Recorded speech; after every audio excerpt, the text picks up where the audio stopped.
अस्सलामु अलैकुम वरहमतुल्लाहि वबरकातुहू इन्नल हम्दुलिल्लाहि नहमदुहु व नस्तईनुहु अम्मा बाद। नाज़रीन इकराम, आप देख रहे हैं अल इस्लाम यूट्यूब इस्लामिक चैनल। नाज़रीन, आज का हमारा जो प्रोग्राम है इसका उन्वान है आपस की बात। और हमारे जो आज के मेहमान हैं वो किसी शोहरत के मोहताज नहीं, हमारी मरूफ़ मजहबी शख्सियत हैं। मेरी मुराद हैं फ़ज़ीलतुश शेख हज़रत मौलाना कारी सैफ़ुल्लाह तौहीदी साहब हफ़िज़हुल्लाह तआला। नाज़रीन, आइए हम उनसे गुफ्तगू करें। अस्सलामु अलैकुम वरहमतुल्लाहि वबरकातुहू। वालेकुम अस्सलाम वरहमतुल्लाहि वबरकातुहू। जी मोहतरम शेख, की हाल चाल है? अल्हम्दुलिल्लाह, अल्लाह का एहसान है। अच्छा शेख, ये हमारा ये प्रोग्राम है आपस की बात। आज हम इसका दूसरा एपिसोड करने जा रहे हैं।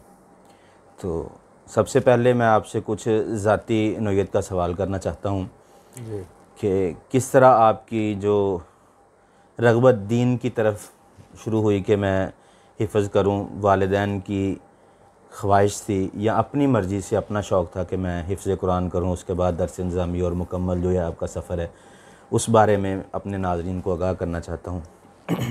जी, बिस्मिल्लाह वल्हम्दुलिल्लाह वस्सलातु वस्सलामु अला मन ला नबिय्य बअदा।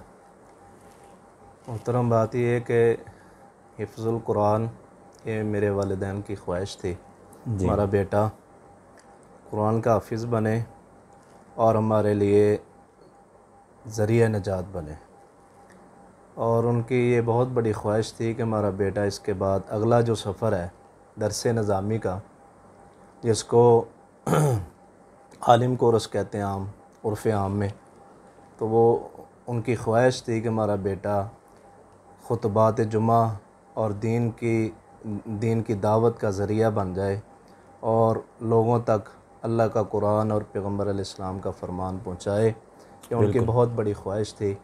तो अल्लाह ताला ने इसके साथ साथ मेरी मदद फरमाई और अल्हम्दुलिल्लाह दरस निज़ामी मुकम्मल करने के बाद इस दावती फ़ील्ड में अल्लाह ने कामयाबी अता फ़रमाई है। शेख, अमूमन जो हमारे माशरे का जो माहौल है कि जिस तरह हमारे वालिदैन का एक रवैया होता है कि वालिदैन की अगर रग़बत है कि वो जी एक जिस तरह हम उर्फ़ आम में कह लेंगे कि हमारा बेटा ये सिंगर बन जाए, हमारा बेटा कोई अदाकार बन जाए, तो अमूमन ये उन घरों में होता है जिन घरों के अंदर वालिदैन नेक हों। वालदा ख़ुसूसन वालदा की दुआएं होती हैं कि बच्चे की पैदाइश से लेकर ही कि ये अल्लाह ने मुझे बच्चा दिया, मैं इसे हाफ़िज़ कुरान बनाऊंगी, और बहुत सारे जज्बात माँ के दिल के अंदर होते हैं। अमूमन ये हमारे इस्लामी जो ख़ानदान हैं, इस्लामी जो घराने, उनमें से ऐसे काम होते हैं।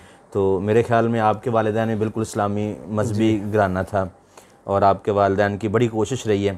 तो शेख, जब आपने हिफ्ज़ कुरान मुकम्मल किया तो आप हमें बताएं कि वो किस जगह से आपने हिफ्ज़ कुरान मुकम्मल किया? ये हिफ्ज़ कुरान मैंने जामिया इस्लामिया अरबिया है, शौचक कुड़ीवला के रास्ते पे आता है। जी ये देवबंद का बहुत बड़ा मदरसा है।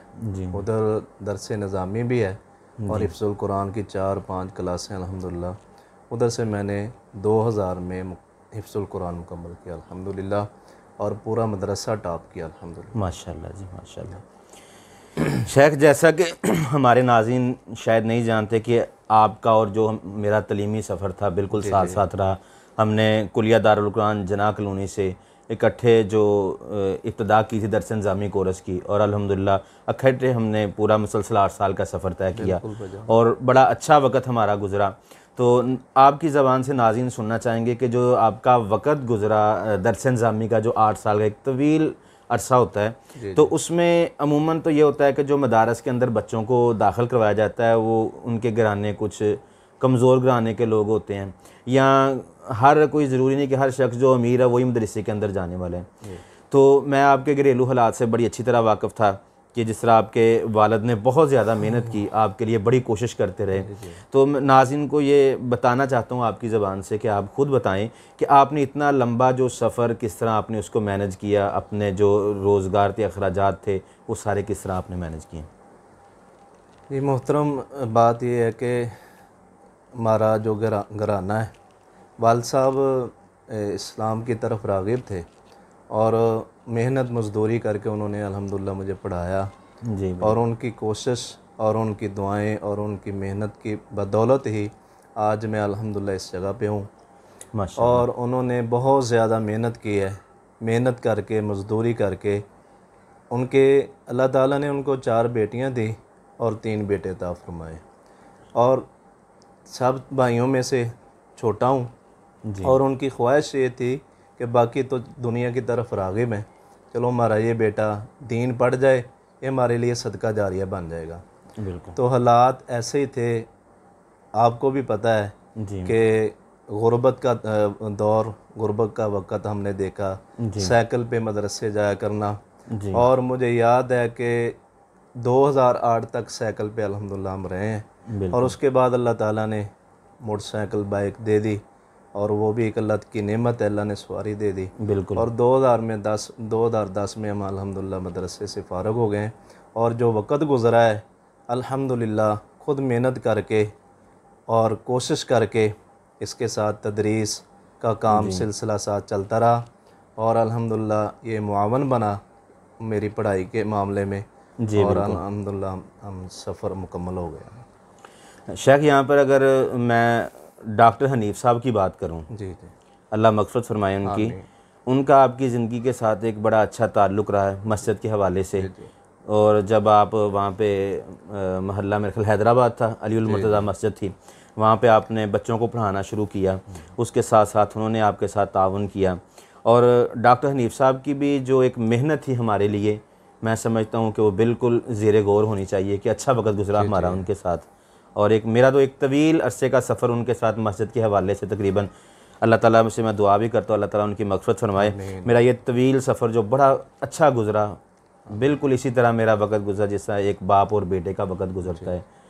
तो आपके साथ भी कुछ वक़्त उन्होंने गुज़ारा, मैं चाहता हूँ कि यहाँ पर उनसे के मुतल्लिक़ भी कुछ थोड़ी सी गुफ्तगू हो जाए। मैं मोहतरम अभी मदरसे में ही पढ़ता था, तो इब्तदाई साल थे दरस निज़ामी के, जी तो मैं महल्ला हैदराबाद जामे मस्जिद अलीउल मुर्तज़ा, जो कि बज़ाते ख़ुद डॉक्टर मोहम्मद हनीफ़ रहमतुल्लाह अलैह ने तामीर फरमाई, और मैंने ख़ुद अपनी आंखों से देखा, वो ख़ुद मज़दूरी करके उन्होंने उस मस्जिद को तामीर किया। बिल्कुल। और उस इलाके में डॉक्टर साहब ने अल्हम्दुलिल्लाह बहुत मेहनत फरमाई। अभी मैं जुमा नहीं पढ़ाता था, तो डॉक्टर साहब ने मेरी रहनुमाई फरमाई और तरबियत के हवाले से कि आप हाफ़िज़ साहब, आप कारी साहब, आप जुमा पढ़ाया करें, आप मस्जिद में दरस दिया करें सुबह फजर के बाद। और उन्होंने सामने बैठ के दरस सुनना और बाद में मेरी इस्लाह करनी, क्या ये गलती है, आप इसकी इस्लाह फरमा लें। और उन्होंने इस हवाले में ख़ताबत के मैदान में, मैं समझता हूँ मैं उनके लिए बहुत बड़ा सदका जारिया हूँ। उन्होंने अल्हम्दुलिल्लाह बहुत ही अच्छी मेरी रहनुमाई फरमाई। बिल्कुल। शेख यहाँ पर मैं भी ये बात कहना चाहूँगा कि जब कुलिया दारुल कुरान में हम ज़ेर तलीम थे, तो वहीं पर जब महल्ला हैदराबाद से उन्होंने अपनी रिहाइश को इधर महल्ला रसूल नगर में शिफ्ट किया, यहाँ पर मस्जिद बनाई, तो मस्जिद के हवाले से उन्होंने मुझसे कहा कि मुझे ना कोई ऐसा ख़तीब चाहिए कि जो जुमा पढ़ा दिया करें। मैंने कहा जी मैं हाज़िर हूँ। तो मेरी बहुत ज़्यादा तरबियत, जिस तरह आपने कहा कि सबसे बड़ा सदका जारिया है, वैसे तो उनकी औलाद जो माशाल्लाह वो भी आलिम दीन है, तो एक हमारा जो औलाद से हट के उनका ताल्लुक़ था। फिर अच्छा, जो सबसे बड़ी बात मैंने उनकी देखी कि मसलक से दूर हट के जी जी हर मसलक के लोगों को सपोर्ट करते थे, और बड़ा अच्छा ताल्लुक़ उनका लोगों के साथ गुजरा। और अल्लाह ताला, फिर हम दुआ करते हैं कि अल्लाह ताला उनकी मग़फ़िरत फरमाए। शेख, आपसे ये जानना चाहूँगा कि आजकल आपकी क्या मसरूफ़ियात चल रही हैं?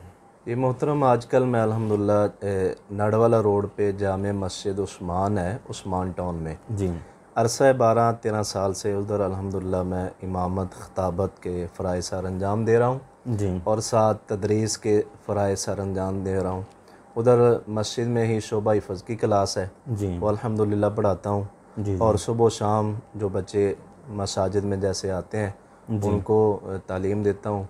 और इसके साथ साथ जो है हल्का की ज़िम्मेदारी है, हल्का रफ़ीक मदनपुरी रहमतुल्लाह अलैह, उसके बतौर सदर ज़िम्मेदारी है, जी तो अल्हम्दुलिल्लाह उसको निभा रहा हूँ। अल्लाह ताला से दुआ भी है अल्लाह मेरा हामी नासिर हो, और मज़ीद मुझे दीन की खिदमत करने की अल्लाह तौफ़ीक़ अता फरमाए। जी, अल्लाह ताला कबूल फ़रमाए आपकी इस मेहनत को।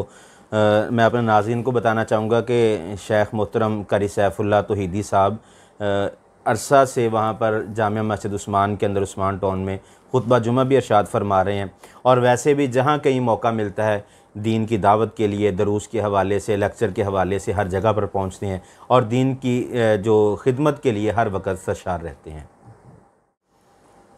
शेख, यहाँ पर मैं आपसे एक सवाल करना चाहूँगा कि आपने एक अरसा उस्मान मस्जिद के अंदर गुजारा जी। आप दरसो तदरीस का भी सिलसिला जारी है, आप वहाँ पर नमाजी और ख़ुतबा जुमा भी दे रहे हैं। वहाँ के जो अहबाब हैं उनके मुतल्लक़ जानना चाहूँगा कि उनका रवैया आपके साथ किस तरह का है, कैसा उनके साथ वक़्त गुज़र रहा है आपका। जी मोहतरम भाई, मकसद ये है कि अल्हम्दुलिल्लाह सुम्मा अल्हम्दुलिल्लाह, अल्लाह ताला ने मुझे साथी बहुत अच्छे अता फरमाए हैं। माशाल्लाह। तो जो मस्जिद की इंतज़ामिया है, बिलखुसूस यासर भट्ट भाई जो LADS youth forces city Faisalabad के सदर हैं जी, वो अक्सर यही कहते हैं कि आप हमारे भाई हैं, हमारा आपके साथ इंतज़ामिया वाला ताल्लुक़ नहीं है, आप हमारे भाई हैं। भाइयों की तरह अल्हम्दुलिल्लाह उन्होंने रखा और भाइयों के तरह ही हर मामले में वो मुझे सपोर्ट करते हैं। जी बिल्कुल। कभी भी उन्होंने कोई गिला शिकवा नहीं किया। इतना अरसा 12-13 साल के अंदर ये उनकी गुड विल है कि उन्होंने अल्हम्दुलिल्लाह कभी भी मुझे नहीं पूछा कि आप कहाँ गए, फ़लाँ वक़्त नहीं थे, फ़लाँ क्यों नहीं, कभी भी ऐसे उन्होंने अल्हम्दुलिल्लाह नहीं किया। और अल्लाह का शुक्र है कि इतना वक़्त और इतना अरसा भी इसी वजह से गुज़र गया कि उनका ताल्लुक़ अच्छा रहा, उन नमाजियों का, साथी दोस्त अहबाब का, मुक़्तदी हज़रात का बड़ा ही अच्छा अखलाक प्यार मोहब्बत था। तो इसलिए मेरे जैसा नकारा और नकम्मा आदमी इतना वक़्त उधर गुजार चुका है।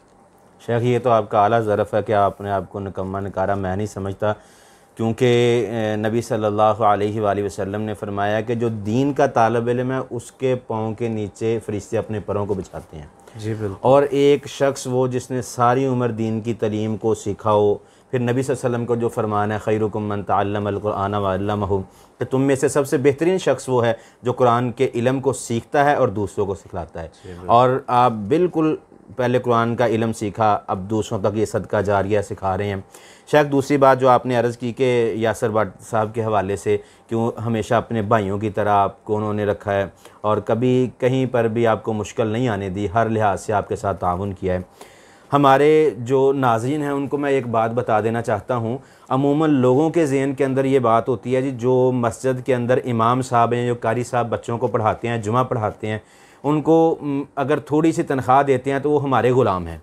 नाज़रीन इकराम, यहाँ पर एक बात को मैं अर्ज़ करना चाहूँगा कि जो इमाम है, सिर्फ़ इतनी बात कह दूँगा अगर आप इससे समझ जाएँ कि दुनिया में कितना भी कामयाब शख्स हो जाए, कितना बड़ा ओहदे पर पहुंच जाए, लेकिन जब नमाज का वक़्त होगा, इमाम जो वो नबी सल्लल्लाहु अलैहि वसल्लम के मुसल्ला पर खड़ा होने वाला है, वही शख्स खड़ा होगा जिसके पास अल्लाह और उसके रसूल का इल्म होगा।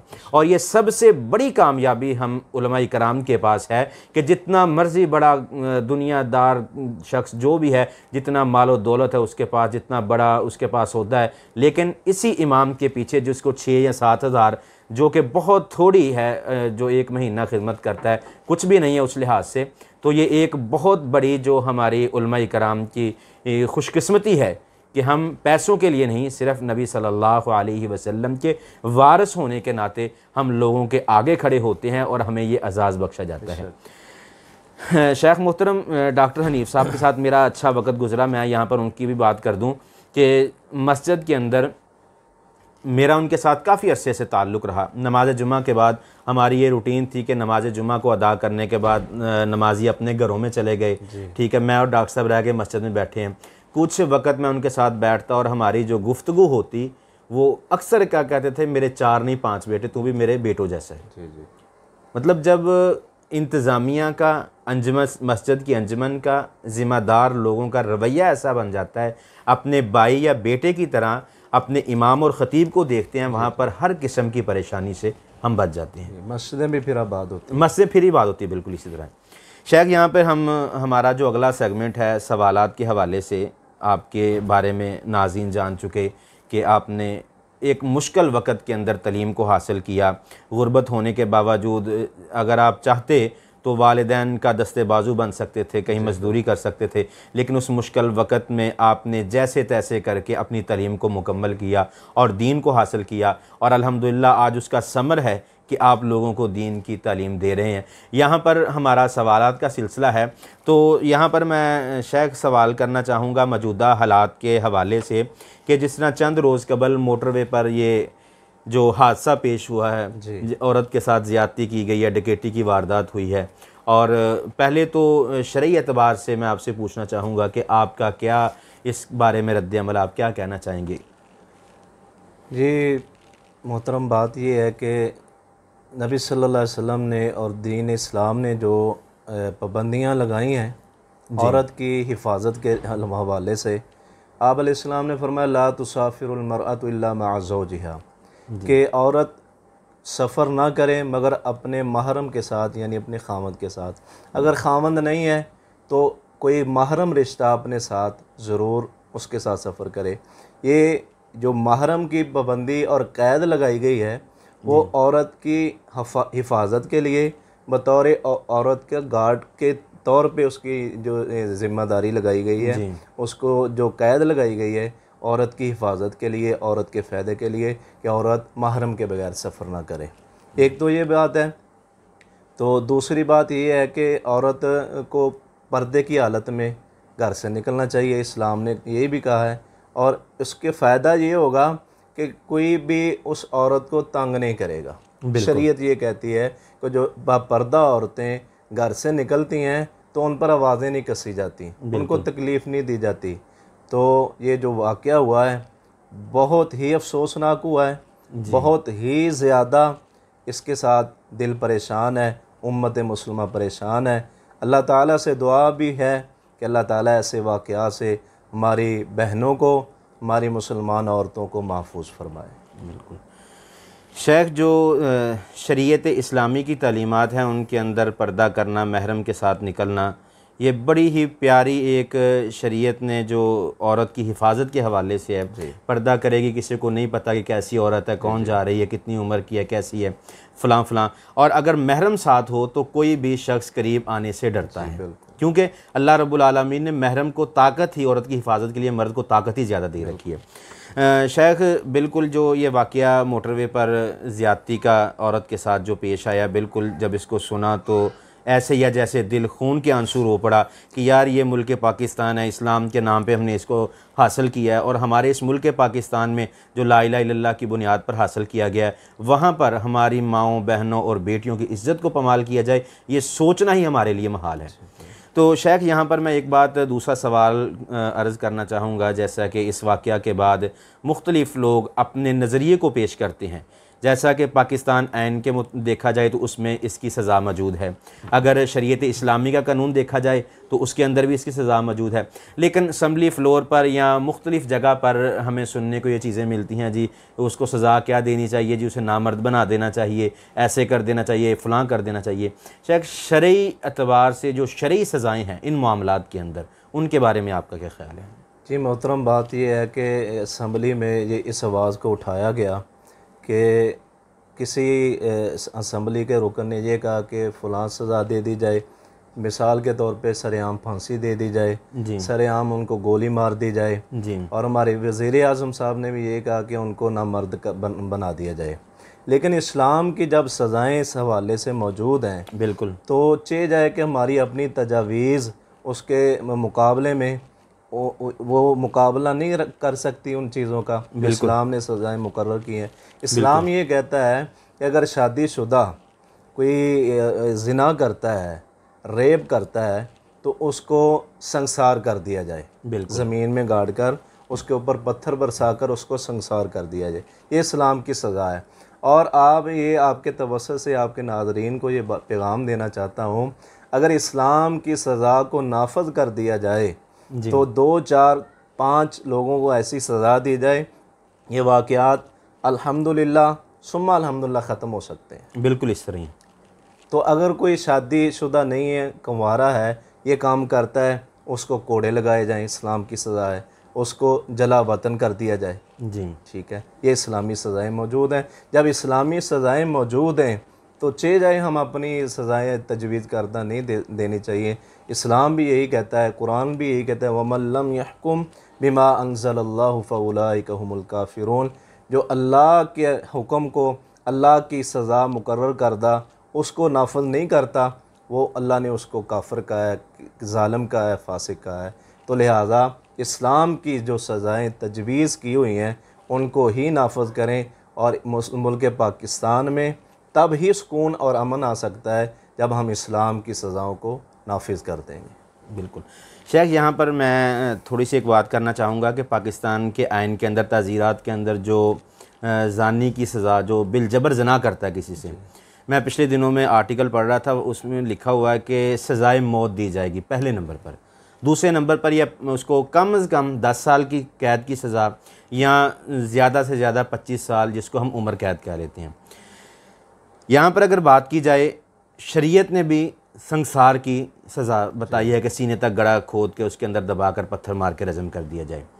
ये बात बिल्कुल बरहक है कि जब इस मुल्क पाकिस्तान के अंदर इस्लाम का नफाज हो जाएगा, इस्लामी सज़ाओं को नाफज कर दिया जाएगा, तो मैं यकीनन ये बात कह सकता हूँ कि वो वक़्त दूर नहीं कि जब मुल्क पाकिस्तान से हदूदुल्लाह की जो पमाली की जाती है वो ख़त्म हो जाएंगी। चोरी से बच जाएंगे, डकैती से बच जाएंगे, राजनी से, जना से, शराब से, जितनी बुराइयां हैं, हमारा मुल्क साफ़ हो जाएगा।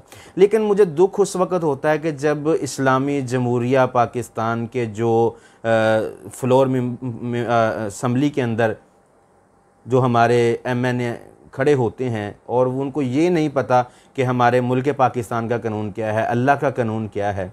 हम तो यही कहेंगे कि जो सबसे बड़ी बात है कि कुरान और सुन्नत का नफाज किया जाए, और जब कुरान और सुन्नत का नफाज हो जाएगा तो जब सज़ाएँ मुकर्रर कर दी जाएंगी तो मुझे उम्मीद है कि किसी को सज़ा देने से पहले ही ये जुर्म रुक सकते हैं। शेख यहाँ पर एक आखिरी सवाल करना चाहूँगा कि हमारे नाज़रीन के लिए, कि जैसा शरीयत इस्लामी ने कहा है कि औरत को पर्दा करने का हुक्म दीजिए, यहाँ पर मैं चाहता हूँ कि आप थोड़ी सी इस बारे में वजाहत फरमा दें कि औलाद की तरबियत के हवाले से, ख़ुसूसन बेटियों की तरबियत के हवाले से दीन इस्लाम ने जिस तरह नबी सल्लल्लाहु अलैहि वसल्लम का फरमान है कि जो बेटियों की परवरिश करता है जन्नत में जाएगा, इस हवाले से थोड़ी सी गुफ्तगू चाहूँगा। जी, अल्लाह तबारक व तआला ने कुरान पाक में इस बात का हुक्म दिया है, या अय्युहल्लज़ीना आमनू क़ू अनफुसकुम व अहलीकुम नारा, ईमान वालों, अपने आप को और अपने अहलो अयाल, अपने बीवी बच्चों को जहन्नम की आग से बचा लो। बिल्कुल, यानी उनकी तरबियत अच्छी करके अपने आप को भी आप जहन्नम से बचा सकते हैं, अपनी औलाद को भी जहन्नम से बचा सकते हैं। तो शरीयत इस्लामिया ने बहुत ज़्यादा ज़ोर दिया है बेटी की तरबियत के हवाले से। बिल्कुल, हालांकि बेटे की तरबियत भी करनी चाहिए, लेकिन ज़्यादा अहादीस और शरीयत ने बहुत ज़्यादा ज़ोर, क्यों? एक औरत की तरबियत एक ख़ानदान की तरबियत है। बिल्कुल इस तरह। तो जब ख़ानदान की तरबियत होगी तो मुआशरे की तरबियत होगी। बिल्कुल। तो नबी अलैहिस्सलाम ने फरमाया मन आला जारियतैनि हत्ता तबलुगा, आप फरमाते हैं अल्लाह जिसको 2 बेटियां अता फरमाए और उनकी वजह से आजमाया गया, और नबी अलैहिस्सलाम ने फरमाया जब वो बेटियां उनकी परवरिश की, तरबियत की इस्लामी मयार के मुताबिक, फिर वो जवान हो गई, बालिग हो गई, फरमाया फिर उनकी इस्लामी मयार के मुताबिक शादी कर दे। क़यामत के दिन वो, अल्लाह के नबी फरमाते हैं, क़यामत वाले दिन जैसे ये 2 उंगलियां हैं ऐसे ही वो जन्नत में मेरा हमसाया होगा। बेटी की तरबियत करने वाला इंसान खुशकिस्मत आदमी है जिसको अल्लाह बेटियां अता फरमाए। और दूसरी हदीस आपने फरमाया जिसको अल्लाह बेटियों की वजह से वो आजमाया गया। एक और हदीस में फरमाया बहनों की वजह से आजमाया गया, बेटियों की वजह से आजमाया गया या बहनों की वजह से आजमाया गया। और उसने अपनी बेटियों की, बहनों की तरबियत की और उनकी शादी इस्लाम के मयार के मुताबिक कर दी। अल्लाह उसको क़यामत वाले दिन जन्नत में मेरा हमसाया बना देगा। बेशक बहुत बड़ा ये एजाज़ है एक मुसलमान के लिए कि बेटी की परवरिश करे और नबी सल्लल्लाहु अलैहि वसल्लम का हमसाया और जन्नत के अंदर आपका हमसाया बन जाए। नाज़रीन इकराम, ये था आज का हमारा प्रोग्राम। देखते रहें हमारे यूट्यूब इस्लामिक चैनल अल इस्लाम को, और मैं नाज़रीन से गुजारिश करना चाहूँगा कि हमारी वीडियो को शेयर करें। अगर कोई मसाइल पूछना चाहते हैं मेरी वीडियो के नीचे आके कमेंट्स करें, कोई सवालात पूछना चाहते हैं तो कमेंट्स के अंदर सवालात कर सकते हैं। मेरे चैनल को सब्सक्राइब कीजिए। शेख मैं आपसे गुजारिश करूंगा कि आपके चाहने वालों से भी आप गुजारिश कर दें कि हमारे अल इस्लाम यूट्यूब इस्लामिक चैनल को सब्सक्राइब करें, शेयर करें, वीडियो को लाइक करें। जी, हमारे मोहतरम भाई हैं हाफ़िज़ रिज़वान हफ़ीज़ साहिब और बड़े ही प्यारे भाई हैं। तो इनके अल इस्लाम चैनल को तमाम मेरे देखने वाले भाई नाज़रीन सबसे मेरी गुजारिश है कि अल इस्लाम चैनल को सब्सक्राइब करें और उसको शेयर करें और लाइक करें। इंशाअल्लाह आपके इस ताअवुन के बदले अल्लाह आपको दुनिया में भी और आखिरत में भी फ़ायदा अता फरमाएगा। माशाअल्लाह। शेख, ये हमारी तरफ से एक छोटा सा अल इस्लाम यूट्यूब चैनल का गिफ्ट है आपके लिए। ये कोई बहुत बड़ा नहीं, लेकिन सिर्फ़ एक याददाश्त है कि आप हमारे पास आए, चंद लम्हात गुजारे, और ये आपके लिए हमारी तरफ से छोटा सा तोहफा है। अल्लाह रब्बुल आलमीन कबूल फरमाए। व आखिरु दाअवाना अनिल हम्दुलिल्लाहि रब्बिल आलमीन। वस्सलामु अलैकुम व रहमतुल्लाहि।